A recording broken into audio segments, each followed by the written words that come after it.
Volume 8/1, que é a energia psíquica, que aí ele vai logo no começo dizer que são as observações gerais sobre o ponto de vista energético na psicologia. Aqui também ele vai falar, né, dessa aplicação, né, do ponto de vista energético, o conceito psicológico da energia, a conservação da energia, o conceito ou os conceitos básicos da teoria da libido. Antes dele falar a respeito da teoria da libido, então ele vai falar do que ele entende a respeito da energia, dentro deste olhar psicológico, tá?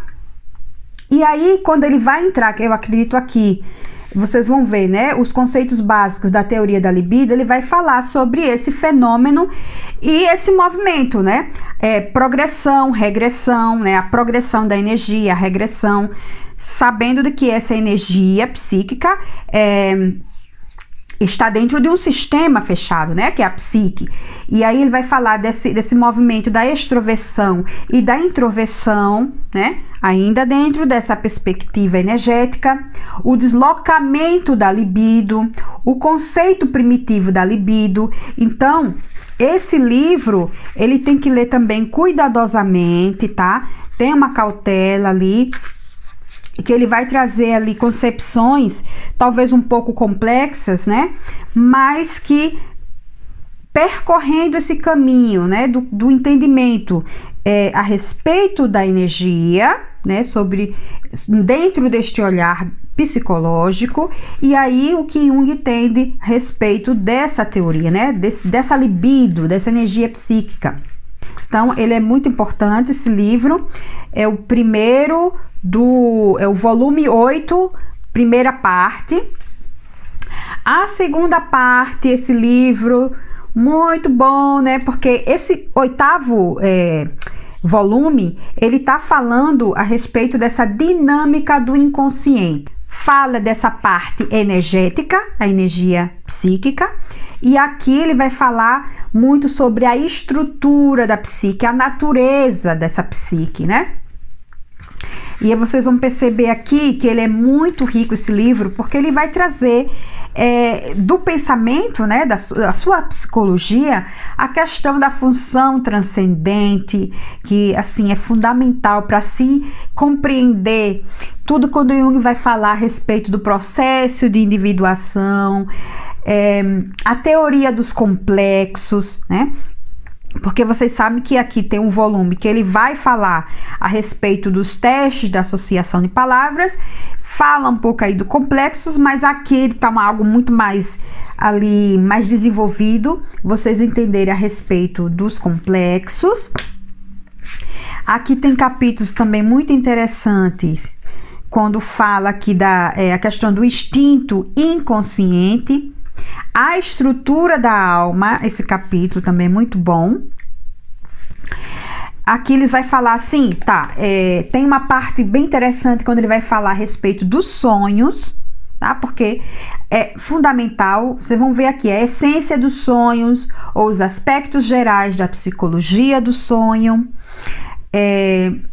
Também eu quero dizer para vocês, tem isso aqui também muito interessante, que é a respeito da crença nos espíritos. O que Jung pensa a respeito disso? É algo psicológico, tem a ver com os complexos, né, do ser humano? O que ele acha a respeito dessa crença, né? Espírito e vida.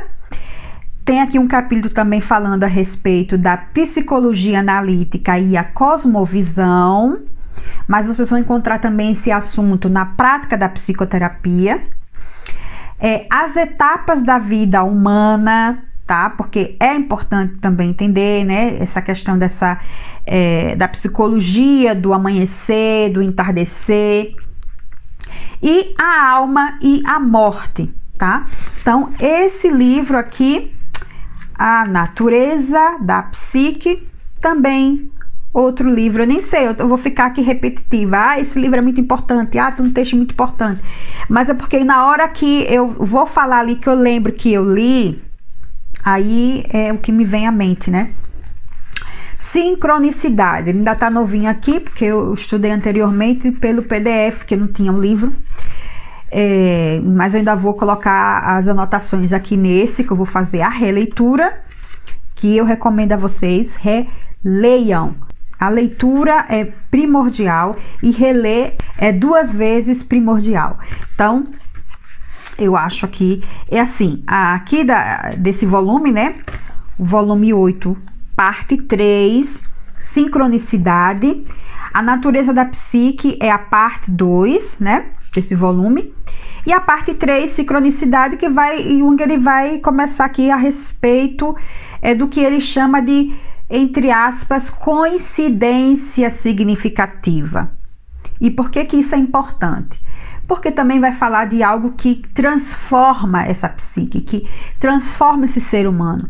Então, por isso que essa coincidência, entre aspas, ela é significativa, traz um significado para o indivíduo, algo que ali vai fazer sentido para a consciência, porque a consciência ela é fundamental nesse processo de desenvolvimento, de transformação do indivíduo. Então, são essas coincidências, são acontecimentos que apresentam uma sincronicidade com outro evento e que o indivíduo ele tem esse entendimento, ele percebe como algo significativo, tá? E que há aí um valor psicológico imenso. Então, esse livro ainda tem que, se eu pudesse, né, fazer um estudo dele, mas é muita coisa, gente, é muita coisa. Porque, inclusive, eu não falei aqui, né, mas vocês que estão ouvindo também um podcast ou que estão assistindo o vídeo, quando eu for falar do volume 16, né, /1, a prática da psicoterapia, que eu terminei um curso online, ou seja, são várias aulas gravadas e que eu vou disponibilizar numa plataforma para quem tem interesse. Então, esse volume 8, que vai estar dividido em 3 partes, muito, muito interessante e importante para o estudo a respeito da psicologia analítica. Agora nós vamos para o 9º, né? O volume 9, que também está dividido em partes. Então, tem o volume 9/1 e o volume 9/2. O /1, esse livro também é, assim, mais uma vez repetitiva eu tô, mas os arquétipos e o inconsciente coletivo. Esse livro também, ele tem que entrar na lista do tem que ser lido, né? É muito bom esse livro, gente. Se vocês não conseguem, não vai ler logo tudo de imediato, mas pode ir começando, né? Lendo algumas aqui logo no começo. Porque esse livro, deixa eu ir logo para meus pontos aqui para não esquecer.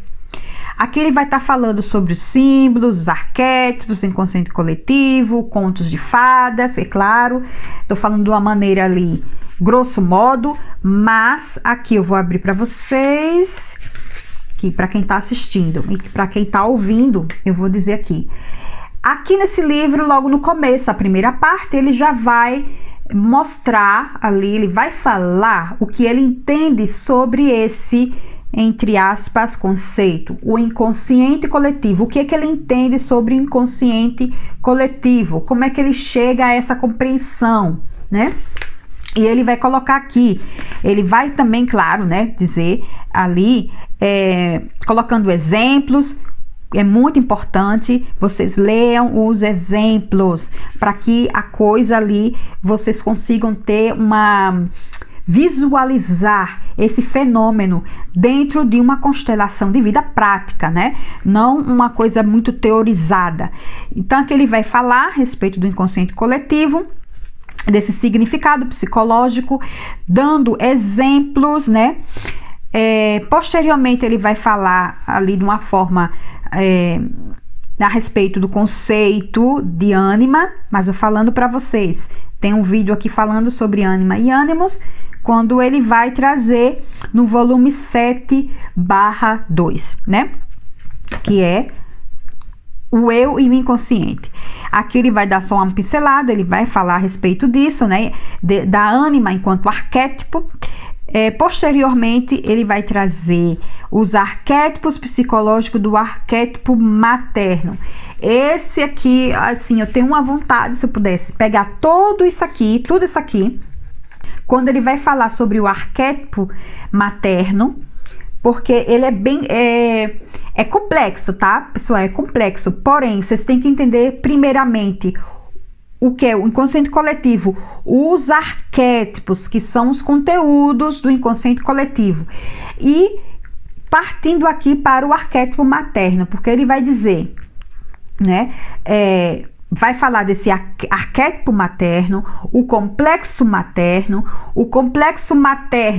e o filho, o complexo materno e a filha, né? O complexo aqui em diversas direções para se ter ali um entendimento. É muito rico essa parte, é densa, mas é super importante, porque ele vai falar aqui também, ó, dos aspectos positivos do complexo materno. Por que aqui ele está falando de complexo se é o arquétipo materno? Gente, porque a base dos complexos, né, são os arquétipos. Então, quando ele vai falar desse arquétipo materno, é importante que também fale desse complexo materno. E aí ele vai dizer, vai falar a respeito desses aspectos positivos, né, e também dos aspectos negativos, como, né, tudo, os arquétipos têm esse lado, né, tem esses dois lados, né, como se fossem os dois lados da moeda, tem um lado positivo e o lado negativo, e assim ele vai trazer também outras configurações arquetípicas. Então ele vai falar a respeito sobre o nascimento, sobre o renascimento, tá? Ele vai trazer exemplos a respeito dos símbolos desse processo de transformação. Vai trazer a respeito também da psicologia do arquétipo da criança. Mais à frente tem muita coisa, tá? Muita coisa. Ele vai lá também falar a respeito da figura do trickster. O processo, tem um aqui que ele vai falar a respeito da consciência inconsciente e o processo de individuação. Eu tenho também um vídeo que eu trouxe esse capítulo. Eu estudei, trouxe para vocês o estudo do capítulo, tá? Aqui é o 10º. Isso. Porque ele é bem básico para entender muita coisa, tá? Muitos outros estudos, textos de Jung. A fenomenologia do espírito no conto de fadas. Então aqui ele vai trazer também essa temática. Então percebam, esse livro, ele fala da parte mesmo inicial dos arquétipos, do inconsciente coletivo, e aí ele vai partir para outros. E aqui, como eu falei anteriormente, essa parte quando ele vai falar dos arquétipos, quer dizer, do arquétipo materno, é assim uma parte interessantíssima que fala de uma forma bem complexa, mas bastante rica a respeito desse arquétipo em específico, que é extremamente importante, né, para a humanidade, o arquétipo da mãe. O da criança também ele traz, e o do, deixa eu ver, ele coloca aqui, e do trickster, né? Isso, exatamente. Então, sim, ele vai trazer também aqui no final a outra parte, né? É o estudo empírico do processo de individuação e o simbolismo do mandala. Vai trazer também algumas figuras, né? É muito bom, muito bom. Eu falei bastante dele, porque ele é, assim, muito, muito bom. Sim, agora o 9º, né? Volume 9, segunda parte, que é o Aion, o estudo sobre o simbolismo do si mesmo. Esse aqui também. Coloquei até alguns pontos aqui, anotei, tá? Vocês não estão vendo, quem tá ouvindo o podcast, mas é porque são coisas que não podem escapar. Então, nesse livro, tá? Aqui vai encontrar o quê? O ponto central desse livro, ele vai trazer aqui, com esse intuito de esclarecer e ampliar o arquétipo de si mesmo e fazer uma relação aí com a figura de Cristo. Olha, esse livro aqui, olha, é com com muita cautela, lê ele também, tá? Então, por quê? Mas por que trazer essa figura, né, de Cristo? Porque aqui, né, como Jung ele traz e como ele entende, é que Cristo como símbolo da totalidade universal, que reúne todas as características de um arquétipo. Por isso que é importante, é fundamental, é fundamental. Então, eu vou trazer aqui para vocês mais adiante.